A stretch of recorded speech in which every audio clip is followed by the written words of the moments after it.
Hello everyone, welcome back to my channel. আজকের এই ভিডিওতে তোমাদের সঙ্গে আলোচনা করব গভর্নমেন্ট অফ ওয়েস্ট বেঙ্গলের তরফ থেকে প্রকাশিত Diamond Harbour government medical college আর হসপিটাল থেকে প্রকাশিত একটি নতুন রিক্রুটমেন্ট নোটিফিকেশন নিয়ে। তো আশা করছি তোমরা সম্পূর্ণ ভিডিওটি দেখবে সমস্ত ডিটেলস জানার জন্য। আর যারা যারা চ্যানেলে নতুন রয়েছে তারা কিন্তু অবশ্যই চ্যানেলটিকে সাবস্ক্রাইব করে রাখো। এরকমই নতুন নতুন জব আপডেটগুলো আমি এই চ্যানেলে শেয়ার করে থাকি। তো যাই হোক, এখানে তোমাদের যে memo number and date of publication দেখতে পাচ্ছ 10 তারিখে কিন্তু পাবলিশ করা হয়েছে। তো রিক্রুটমেন্ট নোটিশ তোমাদের সমস্ত এখানে ডিটেলসগুলো দেওয়া রয়েছে।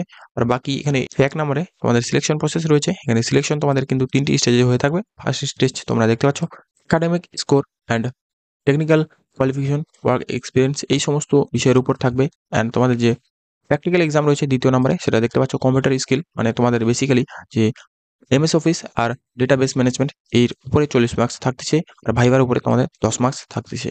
তো এখানে তোমরা দেখতে পাচ্ছ আফটার ভেরিফিকেশন, মানে সমস্ত যে ডিটেলস ভেরিফিকেশন রয়েছে, এডুকেশনাল কোয়ালিফিকেশন বা টেকনিক্যাল কোয়ালিফিকেশন, এক্সপিরিয়েন্স সমস্ত কিছুর উপরে কিন্তু তোমাদের যে first 50 number of eligible candidate বেরোবে তাদেরকে কিন্তু নেক্সট স্টেজের জন্য রিক্রুট করা হবে বা রিক্রুট প্রসেসে পাঠানো হয়ে থাকবে।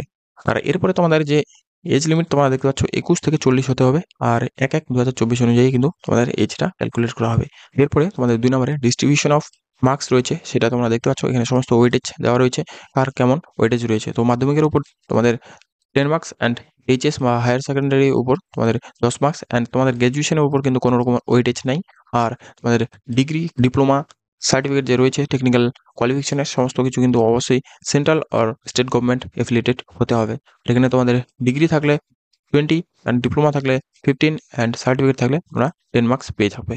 আর এখানে তোমাদের এক্সপিরিয়েন্সের উপর টোটাল কিন্তু 10 মার্কস রয়েছে। তোমরা এখানে দেখতে পাচ্ছ এমএস অফিস, ডেটাবেস ম্যানেজমেন্ট এই সমস্ত কিন্তু অবশ্যই গভর্নমেন্ট অর্গানাইজেশন থেকে থাকলে 2 বছরের এক্সপিরিয়েন্স এবং প্রাইভেট অর্গানাইজেশন থাকলে 3 বছরের কিন্তু এক্সপিরিয়েন্স এখানে চাওয়া হয়নি, কিন্তু এটা ডিজারেবল, মানে থাকলে ভালো হয়।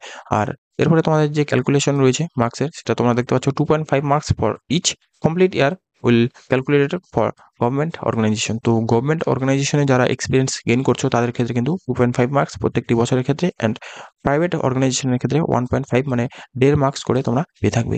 তো এখানে রেমুনারেশন তোমরা দেখতে পাচ্ছ 16,000 পার মান্থ রয়েছে। এটা কিন্তু বেশ ভালোই মোটামুটি রয়েছে। তো এখানে তোমাদের সমস্ত গাইডলাইন্স ডিটেলসগুলো দেওয়া রয়েছে। এরপরে তোমাদের জেনারেল রুলস অ্যান্ড ইনফরমেশন রয়েছে।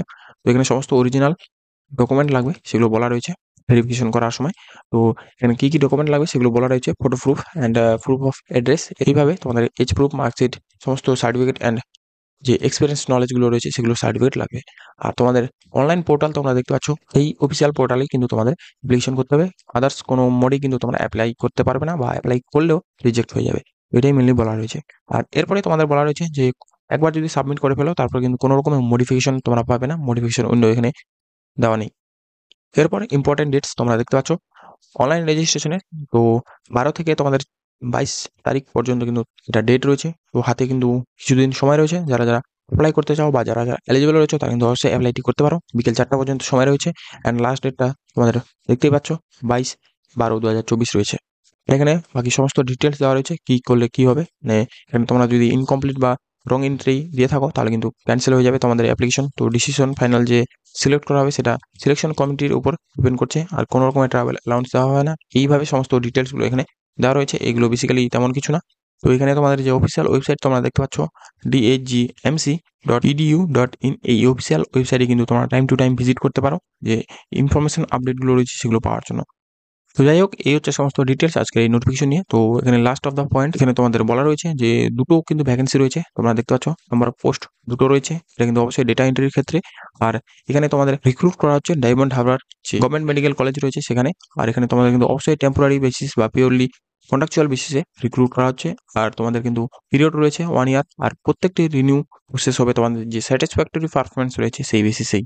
তো যারা যারা এলিজিবল রয়েছে তারা কিন্তু অবশ্যই অ্যাপ্লাইটি করতে পারো। আর বাকি যারা চ্যানেলে রয়েছে তাদেরকে অসংখ্য ধন্যবাদ চ্যানেলটিকে সাবস্ক্রাইব করার জন্য। আর নতুন যারা রয়েছে তাদেরকে আমি বলতে চাই চ্যানেলটিকে অবশ্যই সাবস্ক্রাইব করে রাখো। এরকমই নতুন নতুন অনেক ধরনের জব আপডেট আমি এই চ্যানেলে শেয়ার করে থাকি। তো এরপর দেখা হচ্ছে পরবর্তী নেক্সট কোনো নতুন জব আপডেটের সাথে।